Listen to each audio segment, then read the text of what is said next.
पूर्वी दिल्ली जिला अध्यक्ष, शादरा जिला अध्यक्ष श्री संजय गोयल जी की उपस्थिति में संबोधित करेंगे। मित्रों, पिछले 5 दिन से या 1 हफ्ते से दिल्ली की राजनीति एक महिला के चारों तरफ घूम रही है। वो महिला रोज एक नया तमाशा करके आप सबको भी परेशान करती है, हमें भी परेशान करती है, दिल्ली की जनता को के बीच में हास्य का विषय बनती है। कभी कुर्सी रखती है, कभी पैर छूती है, कभी कुछ बोलती है। तो उसकी विडंबना है कि वो समझ नहीं पा रही कि राजनीति में अचानक उसे क्या कुछ मिल गया और उसको क्या मौका मिला है दिल्ली की जनता की सेवा करने के लिए। और शायद इसी का परिणाम है दिल्ली की 2 बहुत गंभीर बहनें, जिन्होंने एक लंबा योगदान दिल्ली की राजनीति में दिया है, खासकर बहन प्रीति। आज ऐसी बहन प्रीति और उनके साथ श्रीमती सरिता फोगाट जी भारतीय जनता पार्टी में शामिल होने जा रही हैं। मैं हमारे प्रदेश अध्यक्ष श्री वीरेंद्र सचदेवा जी से निवेदन करूंगा कि पहले उन्हें पार्टी का पटका पहना करके पार्टी में स्वागत करें। श्री हर्ष मल्होत्रा जी भी इसमें अपना सहयोग करें।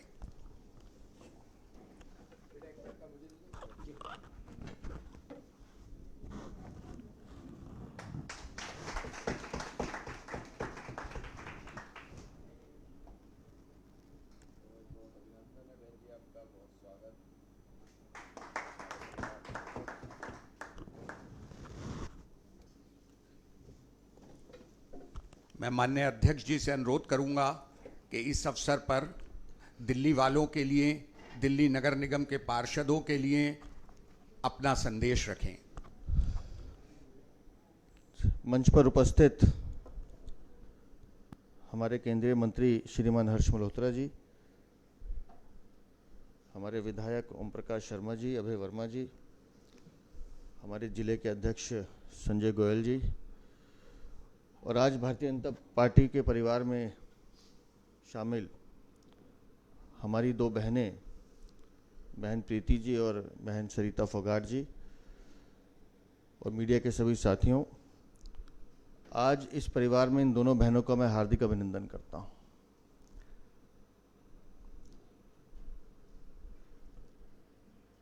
जिसका जिक्र प्रवीण जी कर रहे थे,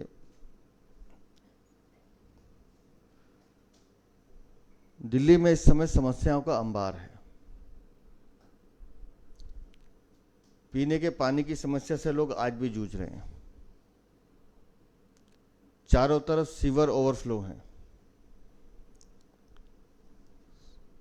सड़कों पर सड़क नहीं है, सिर्फ गड्ढे ही गड्ढे हैं।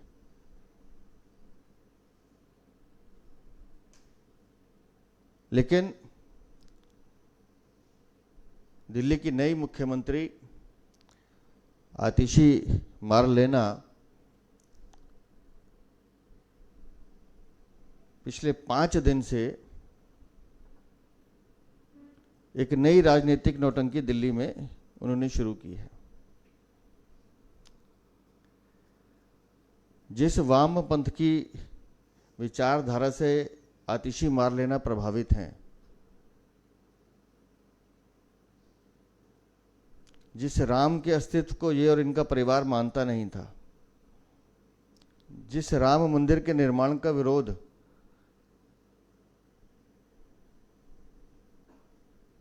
एक 177 दिन जेल में बंद अरविंद केजरीवाल करते रहे,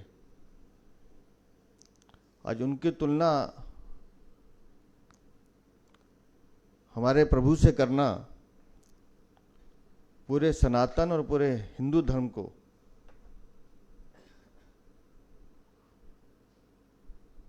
एक तरह से ठेंगा दिखाने वाला है। और मजे की बात यह है कि अपने आप को खुद उपाधि दे रहे हैं, अपने नाम भी तय कर लिए इन्होंने।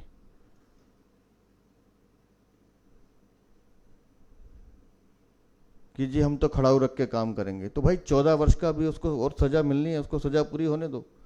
अभी तो 177 दिन रहकर आया है, 14 वर्ष का इंतजार तो करो, ट्रायल कोर्ट पूरा होने दो, सजा अनाउंस करने दो कोर्ट को। मैं बार बार एक ही सवाल पूछता हूं, अरविंद केजरीवाल से भी पूछता हूं कि जनता की अदालत में जाने की बात कर रहे हो, सुप्रीम कोर्ट ने क्या अपना डिसीजन बदल दिया है? मुझे बता दें। सुप्रीम कोर्ट ने जो पाबंदी अरविंद केजरीवाल पे लगाई है, एक अभियुक्त पे लगाई है, एक अपराधी पे लगाई है, वो पाबंदी खत्म हो गई क्या, या 4 महीने बाद खत्म हो जाएगी? आप कह रहे हैं कि मैं जीत कर आऊंगा तो दोबारा आके बैठूंगा, तो फाइल देखने की अनुमति मिल जाएगी क्या? मुख्यमंत्री कार्यालय में आने की अनुमति मिल जाएगी क्या? सुप्रीम कोर्ट का निर्णय है, ट्रायल चल रहा है, सजा अभी सुनाई जानी बाकी है, तो आप तय करेंगे कि सुप्रीम कोर्ट क्या निर्णय करेगा? तो ये जो राजनीतिक नौटंकी दिल्ली में चलती, दिल्ली के विकास की बात नहीं करेंगे, दिल्ली वालों की समस्याओं की बात नहीं करेंगे, दिल्ली के लोग किस चीज से परेशान है उसकी चिंता नहीं करेंगे।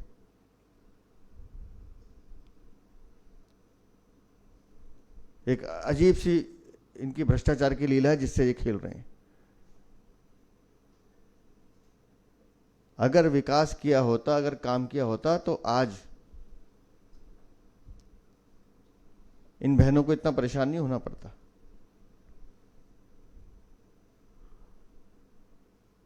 दिल्ली को लूटने को, दिल्ली को ठगने का जो काम इन लोगों ने किया, अब इसे बंद करना चाहिए। और दिल्ली की जनता अपना मन बना चुकी है, वो उन्होंने लोकसभा चुनाव में दिखा दिया। हम भी जनता से बात करते हैं, हमारी भी बात होती है। आज सुबह से सारे लोग हम सदस्यता अभियान के तहत गली गली घूम रहे थे।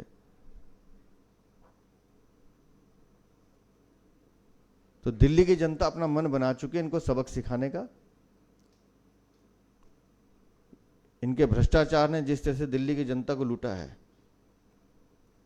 और ये फेरिस्त बड़ी लंबी है, और ये भी खत्म नहीं हुई है। मैं बता रहा हूं आपको, ये फेरिस्त अभी खत्म नहीं हुई है, अभी कुछ और चीजें मिलने वाली हैं आपको।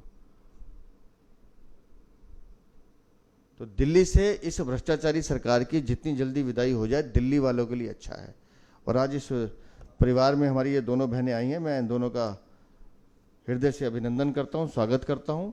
और निस्संदेह क्षेत्र में जो विकास के काम है, हम सब मिलकर उसको पूरा करने का प्रयास करेंगे। लोगों की सेवा करना भारतीय जनता पार्टी का एक मूल मंत्र रहा है, उस सेवा भाव में हम सब मिलकर लगेंगे। बहुत बहुत धन्यवाद।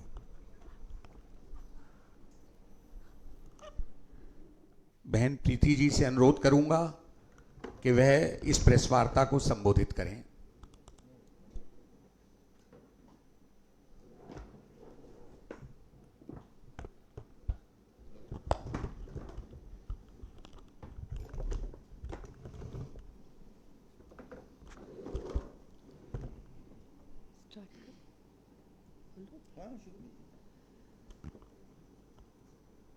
मैं प्रीति, वार्ड नंबर 217 और चौथी पार की निगम पार्षद हूँ। सन 87 से मैं रोड पर हूँ।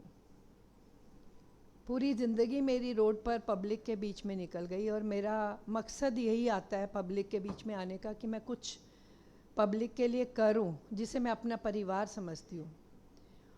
और चूँकि आज मैंने पूरे सिस्टम के तहत यहाँ पर पार्टी ज्वाइन की है, भाजपा की। पार्टी अध्यक्ष मेरे साथ बैठे हुए हैं, दिल्ली प्रदेश अध्यक्ष हर्ष जी मेरे साथ, मेरे पुराने साथी हैं क्योंकि हम काउंसलर इकट्ठे रहे। आप जी ने ही मुझे मोटिवेट किया। जब मैंने इनसे काफ़ी हम दोनों की चर्चा चली तो हमने बात की, तो इन्होंने मुझसे यही बोला कि मैं सच बात बताऊं तो मैं बीजेपी परिवार में बचपन से रही, लेकिन मैं भाजपा में कभी आई नहीं, क्योंकि मैं कायदे कानून में चली नहीं कभी। मैं वो महिला हूँ जिसने हमेशा अपना रास्ता खुद तय किया, और मुझे हमेशा ये लगता था कि मैं कैसे चल पाऊँगी किसी के रूल रेगुलेशंस पर, इसीलिए मैं पार्टी से बहुत दूर रहती थी। लेकिन केजरीवाल जी के साथ मैं इसलिए जुड़ी थी, मुझे लगा कि ये शख्स कुछ नया करना चाहता है। क्योंकि जब इन्होंने सुंदर नगरी से एनजीओ बनाई थी तो ये मुझे मिले थे, मेरे घर भी आए थे। उस टाइम में मैं अपनी एनजीओ रन करती थी लेडी हेल्प के नाम से, तो इन्होंने मुझे प्रपोज़ल दिया था कि आप मेरे साथ चलो, तो मैंने मना कर दिया था कि मैं, तब इन्होंने पार्टी नई नई बनाई थी, तो मैंने मना कर दिया था कि मैं आपकी पार्टी में, मैं किसी भी पार्टी में नहीं जाना पसंद करती, तो मैं आपके साथ नहीं आ सकती। लेकिन इस बार मुझे इन्होंने मजबूर कर दिया, पूरी तरह से मजबूर कर दिया कि मुझे पार्टी में कदम ये उठाना पड़ा। आप लोगों ने, मीडिया तो कॉरपोरेशन में होता है, आपने देखा होगा, लास्ट हाउस में मैंने अपनी चेयर भी अलग बिछाई थी और मैं रात तक धरने पर बैठी रही। रात को 10 बजे इन्होंने कमिश्नर साहब को बुला के मेरे को धरने से उठाया था। मैंने कभी ये नहीं देखा कि मुझे इनकी, मैं एक्चुअल में इनकी पार्टी में एक अलग सा माहौल चल रहा है जो मेरी बर्दाश्त से बहुत बाहर हो चुका था। इनका क्या है कि जैसे आपका मीडिया बार बार एक चीज़ दिखा रहा है, सॉरी मैं कहना चाहूँगी, माफ़ी चाहूँगी, कि आतिशी जी बहुत पढ़ी लिखी महिला है, इसलिए उनको दिल्ली का सीएम बनाया गया। मैं पढ़ी लिखी नहीं होंगी, लेकिन एक कहावत सुनी थी मैंने, बड़ा हुआ तो क्या हुआ, जैसे पेड़ खजूर, पंथी को छाया नहीं, फल लागे अति दूर। ये उस पे कायम है, ये महिला उस पे कायम है। जब इनको दिल्ली की मिनिस्ट्रियाँ मिली तो सबसे पहले मैंने इनको पीडब्ल्यूडी से संबंधित एक लेटर भेजा। मैंने बोला आतिशी जी पीडब्ल्यूडी का बहुत बुरा हाल है। क्यों बोला? क्योंकि आतिशी जी जब मेयर का चुनाव था हमारे साथ बैठी थी, इन्होंने ही लोगों को भड़का भड़का के बोला जी उसको मारो उसको मारो। मैं सोचती थी कैसी महिला है जो एक महिला होकर महिला पे अटैक कराना चाह रही है, महिलाओं को भड़का रही है मारने के लिए। तो मैं समझती हूँ राजनीति हमें ये नहीं सिखाती। एक महिला जब घर से बाहर निकल कर आती है तो वो जिस तरह से घर संवारती है, उसको समाज को भी उसी तरह संवारने का एक अवसर मिलता है और उसको संवार देना चाहिए। उसका मतलब ये नहीं कि घर में सास बहू को लड़ाओ और बाहर आके आप अपने पार्षदों को लड़ाना शुरू कर दो, ये बिल्कुल भी अच्छी बात नहीं। लेकिन मुझे लगा, फिर भी मैंने इनको बोला, मैंने इनको लेटर भेजा और मैंने इनसे रिक्वेस्ट की कि मेरे यहाँ पीडब्ल्यूडी के नालों के ऊपर आप चल सकते हैं। मैं अभी आपको प्रूफ दिखा दूंगी। इतना बुरा हाल है पीडब्ल्यूडी का कि कुछ उसके मतलब शक की गुंजाइश ही नहीं है। क्या इनके विधायक नहीं है वहाँ पर? और इनके विधायक तो आज स्पीकर हैं दिल्ली से के, और स्पीकर के साथ साथ वो पहले आरएसएस के हमारे यहाँ शाखा के मेंबर थे। हाँ, ये अलग बात है कि आज वो उनको स्पीकर बन के वो उन्हीं के गुणगान करते हैं और भाजपा को गालियाँ देते हैं, वो एक अलग बात है। लेकिन वो तो स्पीकर के साथ साथ उन्होंने तो इतनी भद पीटी हुई है। एक बात और बात हूँ, मैं स्वाति मालीवाल नहीं हूँ कि मेरे पे कोई हाथ उठा देगा इनकी पार्टी में या अपशब्द कह देगा या मुझे निगलेक्ट करेगा तो मैं बर्दाश्त कर लूँगी, हाथ तोड़ के हाथ में पकड़ा दूँगी। मैं उन लोगों से कमज़ोर महिला नहीं हूँ, मैं बिल्कुल भी। इन लोगों ने तो मेरी आत्मा पे वार किए। उस विधायक जिनको ये स्पीकर कहते हैं, बहुत इज्जत से भीष्म पितामह कहते हैं, भीष्म पितामह ये है। इन्होंने तो रामायण से दूर तक नहीं निकल के जा रही। इन्होंने जो महिलाओं की भद पीटी हुई है, और मैं तो समझती हूँ वो महिलाएं बहनें जो अंदर बैठी हैं वो भी एक ना दिन इसमें आएंगी, भाजपा में या कहीं जाएंगी, वो मुझे नहीं पता, लेकिन बहुत गम के साथ बैठती हैं। कोई सुनने वाला नहीं है। ये उन लोगों को ढूंढ के पार्टी में अपना नेतृत्व देने के लिए, जैसे स्टैंडिंग कमेटी में इन्होंने मेंबर भेजे, उनको भेजा जो इनके कहने पे अंगूठे लगाएंगे। आतिशी जी को उनकी लियाकत उनकी पढ़ाई पे नहीं मिली होगी सीएम की कुर्सी, मैं मान ही नहीं सकती। इनको तो अपना ऐसा वो चाहिए मोहरा, जिसको जहाँ ये प्यादा अपना रखे वहाँ वो बैठ जाए। तो बहन प्रीति तो ऐसी हो नहीं सकती जिसे कहीं भी बिठाओ और बैठ जाएगी। वो सच के लिए आई थी, सच के साथ है, और सच की लड़ाई अपने क्षेत्र के लोगों के लिए लड़ती हूँ, बिना मजहब के लड़ती हूँ। मेरे सारे मजहब मेरे परिवार हैं, मैं काम करती हूँ और काम करूँगी। आतिशी जी का इन्होंने क्या किया मुझे नहीं पता, क्यों इन्होंने उनको बनाया, क्या सोच के बनाया। ये पानी आ रहा है मेरे क्षेत्र में, ये पानी है, ये दिल्ली जल बोर्ड का हाल है। पीडब्ल्यूडी के भी आप नाले देखना चाहें तो मैं आपको दिखा सकती हूँ, मेरे पास पूरा रिकॉर्ड है। सौरभ जी से कह के एक दिन मैंने मीटिंग स्लम डिपार्टमेंट की बुलाई, इन्होंने उन्हीं अधिकारियों के सामने मुझे बेइज्जत किया। मुझे क्या कहते हैं, स्लम डिपार्टमेंट में जाके आप लोग सफाई करवाएं। मैं केजरीवाल जी से आज इस मीडिया के माध्यम से पूछना चाहती हूँ, केजरीवाल जी, कॉरपोरेशन भी आपकी है, दिल्ली विधानसभा भी आपकी है, कॉरपोरेशन के अधिकारी आपके यहाँ जा सकते हैं, तो पीडब्ल्यूडी और दिल्ली जल बोर्ड के क्या क्राइटेरिया आपने फिक्स किया हुआ है कि आपके काउंसलर्स के पास नहीं जा सकते और फ़ोन तक नहीं उठा सकते क्योंकि आपके विधायक ने कह रखा है कि इनकी बात ही नहीं सुननी। ये है पार्टी का। ये आप कहते हो कि मैं दिल्ली में सुधार करूंगा, जब आप अपने बीच की महिलाओं को इज्जत नहीं देना चाहते। इनके विधायक के बंदों ने हमारी इतनी बेइज्जती की हुई है। मैंने एक एक जो उन मेरे लिए लिखते थे कमेंट्स, मैं इनको ऊपर तक भेजती थी, पर इन्होंने कोई तवज्जो नहीं दी। मैं फिर से कह रही हूँ, बहन प्रीति स्वाति मालीवाल नहीं है, वो बेचारी डर गई होगी, वो बेचारी सह सकती है। मैं सहने वालों में से नहीं हूँ, मैं तो घर जाके तोड़ के आने वालों में से हूँ। मैं परवाह नहीं करती इन चीज़ों की। लेकिन मैं आपके मीडिया के माध्यम से ये भी कहूँगी, इन्होंने मुझे मजबूर किया। मैं कहीं भी आने वाली नहीं थी, मैं कहीं भी जाने वाली नहीं थी। मैं काम, हर्ष जी तो मेरे साथ बड़े टाइम से पहले से रहे, संजय मेरे बिल्कुल पड़ोस में है, वीरेंद्र जी हमारे मयूर विहार से हैं। तो मैं तो सब यहाँ का एक एक शख्स, मैं विवेक विहार से हूँ। विवेक विहार से तो ये स्पीकर साहब को वोट ही नहीं मिलती। ये जो दिल्ली स्पीकर हैं, इनको तो वहीं के निवासी हैं, ये मेरे घर के पीछे, इनको तो वहाँ के लोग वोट ही नहीं देते। और ये जबकि आरएसएस के शख्स है, आरएसएस की शाखा में जाते थे, वहीं से बनकर निकले। जब इनको यहाँ नहीं उस तवज्जो मिली, उसके बाद ये उसमें चले गए। उनको सीट चाहिए, कहीं से भी मिलनी चाहिए। लेकिन मेरे को किसी पद की ख्वाहिश नहीं होती, मुझे काम की ख्वाहिश होती है। कॉरपोरेशन इन्होंने बिल्कुल बंटाधार कर दिया है, बिल्कुल कॉरपोरेशन का वो हाल कर दिया है कि एक काम भी नहीं होता, एक काम भी। कोई अधिकारियों की हिम्मत नहीं होती थी, अधिकारी कॉपरेट करते थे, सुनते थे। अब तो हाउस में इनको ऐसे बैठते हैं, इंस्ट्रक्शन आती है, एडजोन कर दो, एडजोन हो गया। अरे आप वेट कर रहे हो कि अपोजिशन तो अपोजिशन है, शोर मचाएगी वो तो, लेकिन आप क्यों हाउस को बंद कर रहे हो? मैंने कितनी बार बोला कि आप लोग इसको बंद मत करो, अपोजिशन है, बाहर जाएगी, आप उनको जाने दो, आप अपना हाउस चलाओ। लेकिन ये तो कहते हैं ना, अंधा क्या चाहे दो आंखें। इनको तो शुक्र करते हैं कि अपोजिशन शोर मचाती है और ये अपना बंद कर देते हैं हाउस फटाफट। एक भी हाउस आपके रिकॉर्ड में, मीडिया के पास तो सब रिकॉर्ड होते हैं, एक भी हाउस आज तक हमारा नहीं चला। क्या ये कॉरपोरेशन चलती है? इन्होंने वादा किया था कि हम सफाई कराएंगे, नरक पड़ा हुआ है। अगर आप मेरी आवाज़ अगर आपके माध्यम से, मीडिया के माध्यम से अगर हरियाणा वाले सुन रहे हो, तो मेरी रिक्वेस्ट है कि इन दगाबाजों के झांसे में मत आ जाना। दिल्ली का हाल देख लो, पड़ोस में दिल्ली है, हरियाणा के आके देखो जो दिल्ली का हाल कर दिया है। सारे फुटपाथ पे लोगों ने घर बना लिए हैं, फुटपाथ भी लोगों के बच्चे जन्म ले रहे हैं, वहीं से उनके कपड़े सूखते हैं। दिल्ली का वो इन्होंने, जबकि देश की राजधानी है दिल्ली हमारी, इन्होंने वो बदसूरत कर दिए, क्योंकि इनके पास समय ही नहीं है। मुझे याद है शीला दीक्षित यहाँ से थी, वो रोज़ दरबार लगाती थी। इन्होंने तो हमें नहीं मिलना कभी कबूल किया, तो ये पब्लिक को तो क्या ही मिलेंगे। तो मेरी यही है बस एक तमन्ना, मैंने आके यहाँ पार्टी से भी यही कहा है कि मेरी ख्वाहिश हमेशा काम करने की रही, और मैं अपने लोगों के लिए कुछ करके जाना चाहती हूँ ज़िंदगी में। कुछ मेरी एक ही ख्वाहिश है कि मैं अपने क्षेत्र को संवारूंगी और संवारती रहूँगी और पार्टी का नाम ऊँचा करूँगी। धन्यवाद। हाँ, मैं माननीय हर्ष मल्होत्रा जी से और हमारे नगर निगम में सदन हमारी पार्टी के नेता राजा इकबाल सिंह जी से अनुरोध करूंगा कि वो हमारी दोनों बहनों को भारतीय जनता पार्टी की सदस्यता ग्रहण कराएं।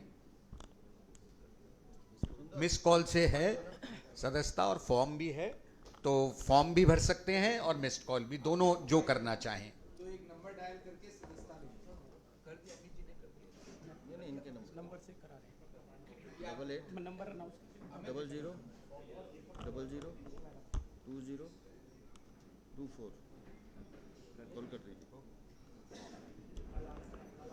नंबर गलत मिल गया। 8800। अरे वो क्या है, तुम मिलो। हाँ, बीच में कॉल आ गई। कॉल आ गया था बीच में। क्या नंबर है? 88 00 00 एक minute. Sorry 00 00 20 24।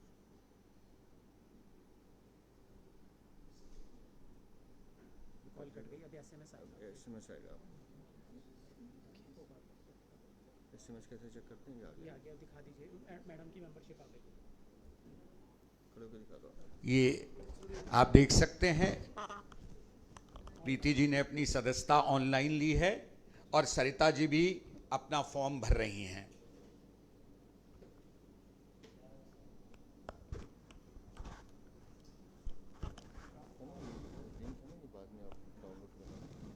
Sarita ji green park ward 150 से सदस्य हैं और बहन प्रीति जी वार्ड 217 दिलशाद कॉलोनी से।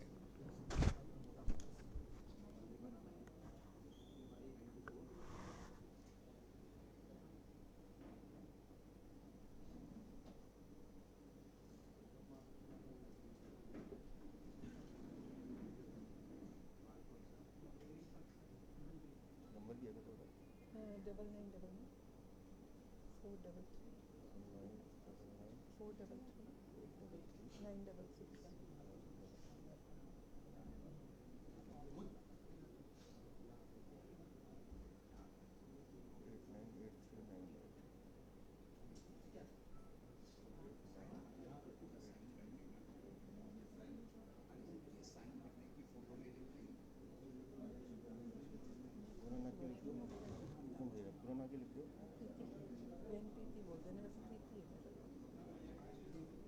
प्रीति खाली प्रीति ना। डेट ऑफ बर्थ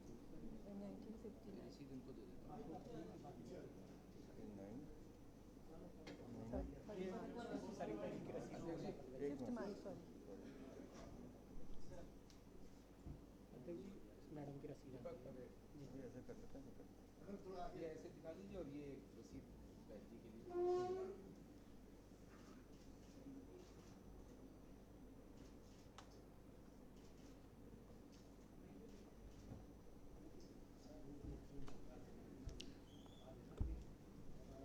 दोनों नई पार्षदों का भारतीय जनता पार्टी परिवार में एक बार पुनः स्वागत। और राजा इकबाल सिंह जी जो इस परिवार के, नगर निगम परिवार के मुखिया हैं, ये उनकी जिम्मेदारी है, ये परिवार और बढ़ता रहे। अमित ये मैडम का ना ईमेल आईडी और एड्रेस डाल दो उसमें। जी पूछ के ना मेरे कमरे के वॉशरूम में वो कर लो। आओ जी।